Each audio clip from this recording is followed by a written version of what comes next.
Our next speaker is Dr. Srinath Pereira.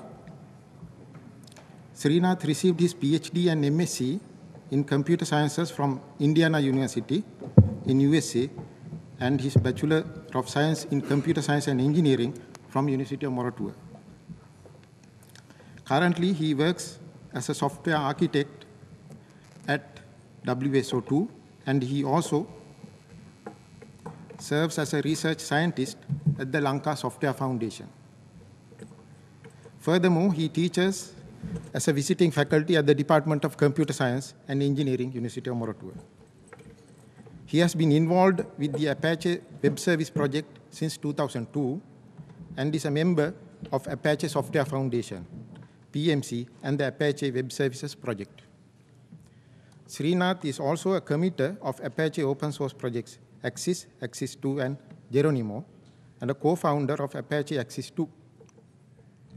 In addition to open source work at Indiana University, he has also been involved with a large-scale eScience project called LEAD, Linked Environments for Atmospheric Discovery. His primary research interest is in distributed systems.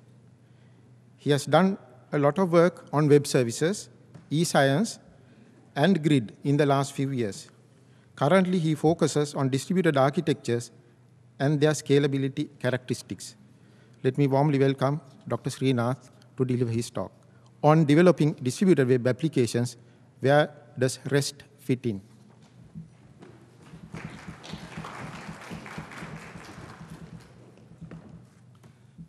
Thanks very much, Professor Ali. So let me start with a disclaimer. So as you might know, the term REST usually end up being creating a lot of debate. And I have been involved with web service specifications and implementations for quite a long time. So my views might be a little bit biased, but I'm here. So okay. So what is a distributed web application?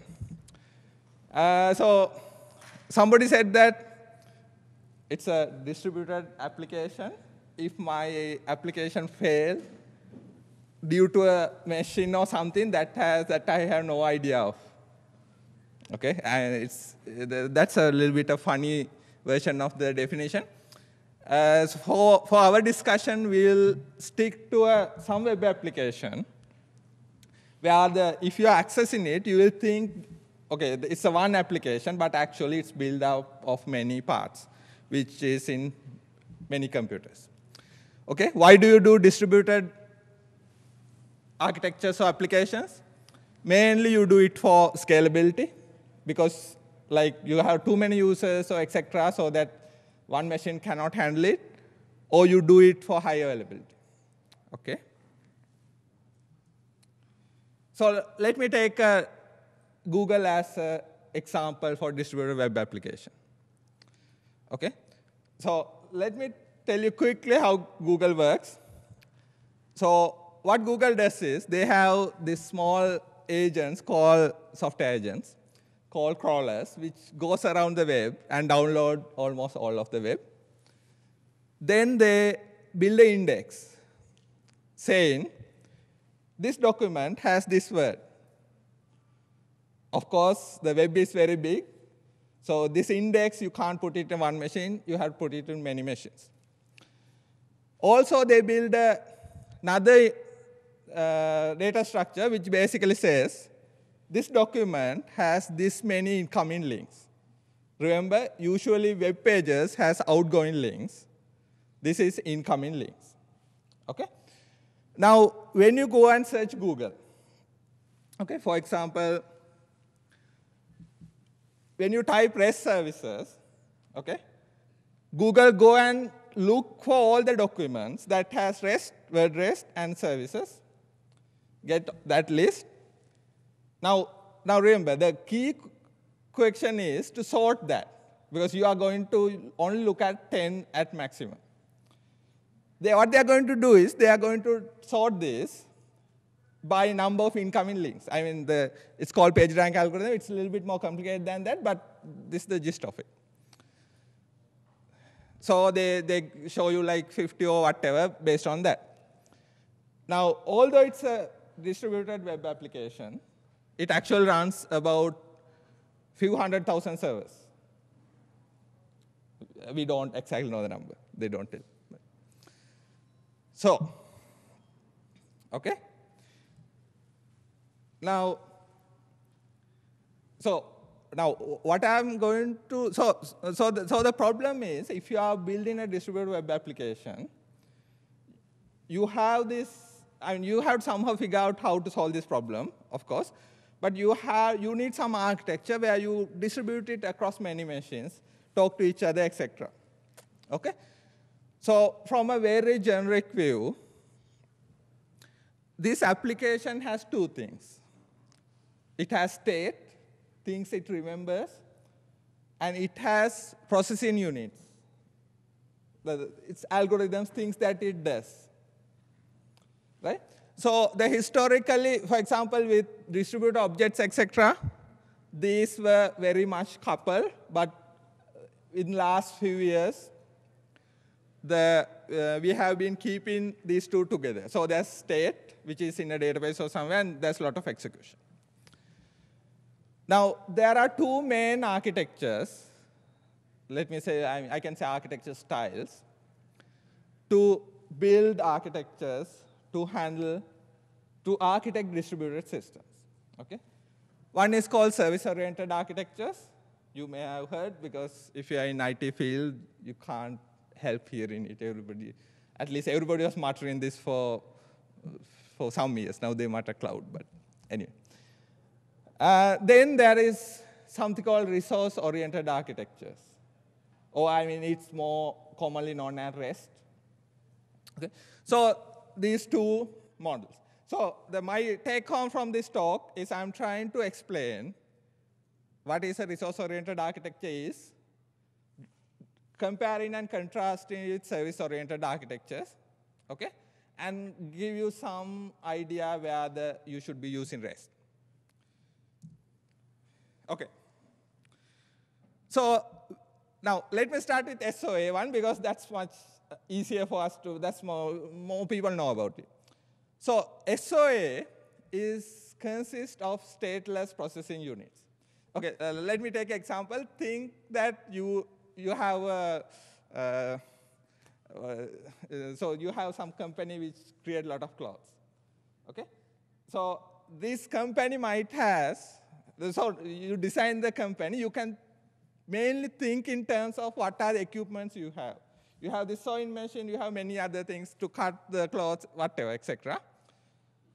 So SOA is like that. It's basically, SOA architecture consists of these processing units, things you do, and you compose them together. So it's like you thinking about how you swing things using the sewing machine. You have cutters, etc., etc. Okay? So you can say that you basically architect using the verbs, using actions.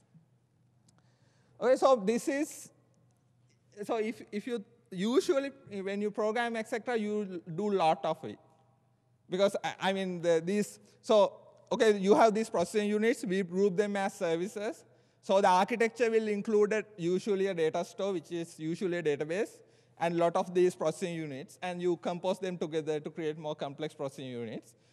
Then a user come and talk to some of these processing units and get things done. Okay?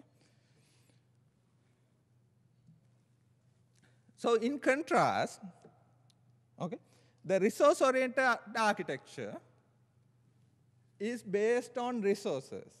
Now, if I go back to my creating clothes example, you basically think in terms of clothes, etc., what goes around the system.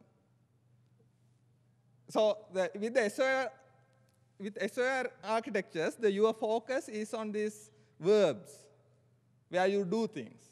Here, your focus is on data. What you store. So because with the distributed application, what you do is you have this application there. Either you go and read things out of it, or you change its state. Right? So then you can you can represent everything. Basically, then the architecture is built around these states. So either you read it or you change them. So the model says that there's a lot of resources which are connected live web. Okay?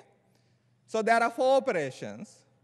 You can put things, you can get things, you can post, I'll explain later, and you can delete. So the one check is that this is based on the nouns, things that are there. So I'll make an example. It might be a little bit more clearer. Now, if you go to the web, you will find 100 fights on REST and many things. I'm trying to avoid going on to most of these. But the main argument is that the web works. Okay? Yes, it does work. So basically the proponents for resource-oriented architecture argues that the web uses a resource-oriented architecture, obviously. So this get put stuff for HTTP, basically. Right? It comes from there. It doesn't have to be. So basically, they are saying, learn from the web and apply it to other architectures. Okay? So the stand I'm taking in this talk, and which is my general stand, is that ROA is a very useful architecture strategy, but it's not the one. No is SOA, etc. Right? So if you are an architect, you have to know. You use it when it fits. Okay? So let me take an example. Oh, sorry. Okay. Now, resource-oriented architecture is usually implemented with REST, or representational state transfer. Actually, this is Roy Fielding's PhD thesis. So if you want to know theory, etc., you should give it a read. So these are the main principles of REST. Okay? So you give everything in your, so basically you look at your problem and you identify resources in it. You give everything an ID, which is usually URI. Okay? So these can refer to each other. One can say that, okay, I use this guy. So this part of my data is in here, etc. Like web, it's connected. So all the interactions are done by these 4 verbs. You can actually, it does not say it has to be these 4 verbs. It says that there are a fixed amount of verbs. So it can support multiple formats. I'll explain with the example. Finally, all communications are stateless, which means if I send a message to a REST service, that message has all the information needed to serve that request. So basically it's saying is that you don't need to keep a session. So basically there's this server with a database. Even if the server fails, given that database is